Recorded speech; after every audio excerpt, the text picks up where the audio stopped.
Allen Richardson എന്ന psychologist നടത്തിയ ഒരു രസകരമായ പഠനമുണ്ട്.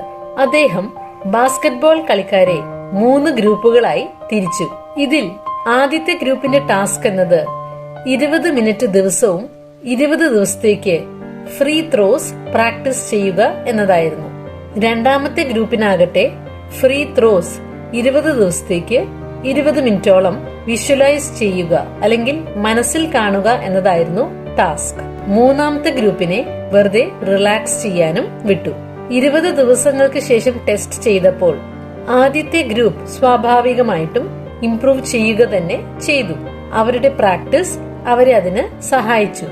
എന്നാൽ എല്ലാവരെയും അതിശയിപ്പിച്ചുകൊണ്ട് രണ്ടാമത്തെ ഗ്രൂപ്പും ആദ്യത്തെ ഗ്രൂപ്പിനോട് ഏകദേശം സമാനമായ മാറ്റങ്ങൾ അവരുടെ കളിയിൽ കൊണ്ടുവന്നു അത്രേ. മനസ്സിൽ ഫ്രീ ത്രോസ് പ്രാക്ടീസ് ചെയ്തുകൊണ്ട് മാത്രം. എന്നാൽ മൂന്നാമത്തെ ഗ്രൂപ്പിന്റെ പെർഫോമൻസ് മോശമാവുകയാണ് ചെയ്തത്. കാരണം അവർ പ്രാക്ടീസ് ഒന്നും 20 ദിവസത്തോളം ചെയ്തില്ല.